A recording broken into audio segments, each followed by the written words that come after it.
Have you ever heard that cats and dogs are supposed to be enemies? That they're just wired differently, destined to be rivals? Well, get ready to meet two little creatures who are about to turn that whole idea upside down. This is the story of a tiny kitten and a little puppy who proved that friendship knows no boundaries, not even a big wooden fence. Our story begins in a quiet neighborhood, in two neighboring backyards separated by a tall, weathered fence. On one side, in a cozy little shed, a litter of kittens was born. Among them was a particularly curious one, a little ginger tabby with big, green eyes. We'll call him Leo.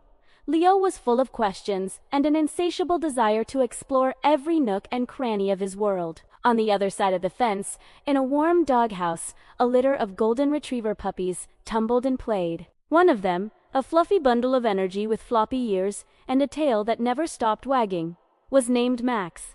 Max's heart was as golden as his fur, and his greatest joy was making new friends. From the day they were born, Leo and Max heard the same old story. The older cats would hiss, "Stay away from the other side." Dogs are loud, slobbery, and they chase us. Meanwhile, the mother dog would gently warn her pups, "Be careful with cats. They're sneaky, have sharp claws, and don't like to play." The world had already decided who they were supposed to be, enemies. The fence wasn't just made of wood, it was a barrier built of prejudice and old tailies. But Leo and Max were just babies. They didn't understand words like enemy or rival. All they knew was the world they could see, hear, and smell. One sunny afternoon, driven by his adventurous spirit, Leo managed to climb a stack of old flower pots, peeking his tiny head over the top of the fence for the first time. His green eyes widened at the sight of the big, grassy yard on the other side. And that's when he saw him. A bouncing, golden fluffball was chasing a butterfly, tripping over his own paws in a clumsy, adorable dance. It was Max. Max, catching a flicker of movement from the corner of his eye, stopped and looked up. He saw two pointy ears and a pair of curious green eyes staring down at him. He tilted his head, his tail giving a hopeful little thump, thump, thump against the ground. Instead of barking, Max let out a soft, playful yip. Instead of hissing, Leo simply blinked slowly, a sign of trust in the feline world. From that day on, the fence became their secret meeting spot. Every day, Leo would climb up to his perch, and Max would sit below, wagging his tail. They couldn't play together, but they could see each other. They talked in their own way, a purr from Leo, a happy whine from Max. Their first real interaction was a comedy of errors. Leo, trying to show off, batted at a dangling leaf just above Max's head. The leaf fell right onto Max's nose, making him sneeze so hard he tumbled backward. Max, in return, tried to share his favorite squeaky toy by nudging it against the bottom of the fence. He pushed and pushed, not realizing Leo couldn't possibly reach it. They were from two different worlds, speaking to different languages, but their intention was the same: friendship. As the days turned into weeks, their bond deepened. They learned each other's rhythms. Max knew that Leo loved to sunbathe on the warm fence post in the mid. Leo learned that Max got a special treat every evening when his human came home. They were companions, separated by just a few inches of wood.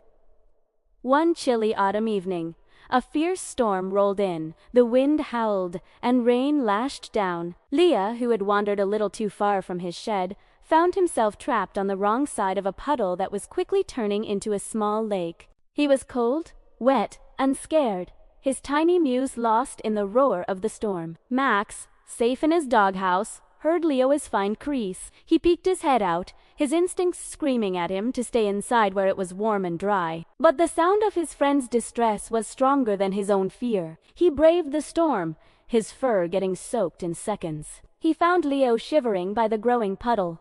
Max knew what to do. He started barking, a loud, insistent bark he had never used before. He ran to his back door, barked, then ran back towards Leo, looking at his humans with pleading eyes. At first, his family thought he just needed to go outside, but Max's persistence was unusual. He kept leading them towards the fence, whining and barking.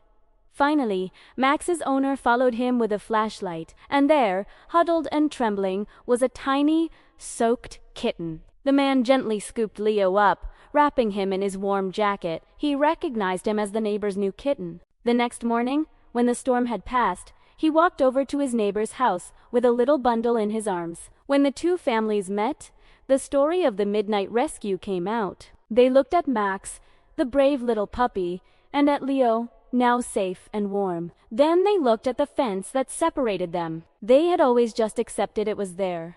A line dividing yours from mine, cat from dog. But now, it seemed less like a boundary and more like an obstacle.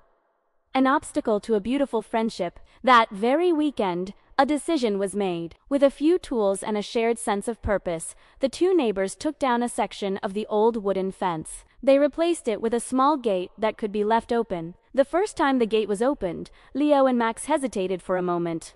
The world had just gotten twice as big. Then, with a happy yip, Max bounded through his tail, a blur of excitement. Leo, a little more cautiously, walked up to him, and for the first time, they touched. Leo rubbed his head against Max's leg, and Max responded with a gentle, happy lick. There were no more barriers. From that day on, they were inseparable. They grew up together, not as a cat and a dog, but simply as Leo and Max. They napped together in sunbeams, their bodies curled up in a yin-yang of ginger and gold. They played in the now-sheared backyard, inventing games that only they understood. Max would gently chase Leo, who would then ambush him from behind a bush, and they would roll around in a playful tumble of paws and fur. Their friendship became a small legend in the neighborhood. People would smile as they walked by, seeing the big golden dog and the sleek ginger cat playing without a care in the world. They taught everyone who watched them a powerful lesson. They showed them that the labels we put on each other, cat, dog, friend, enemy, don't matter nearly as much as the connection we choose to build. Leo and Max's story isn't just about a cute cat and dog. It's a reminder that love and friendship are forces of nature, more powerful than any fence, any prejudice, or any old story we've been told. They remind us to look past the labels and see the individual, to open our gates and let kindness in. Their bond, born in secret and sealed in a storm, is a testament to the simple truth that the best friendships are often the ones we retold are impossible. So next time you see a cat and a dog, maybe don't assume they're rivals. Maybe, just maybe, they're just a Leo and a Max who haven't met yet. Thanks for watching our story today. If it touched your heart, please give this video a like and consider subscribing for more tales that warm the soul. What surprising friendships have you seen in your life? Let us know in the comments below. See you next time.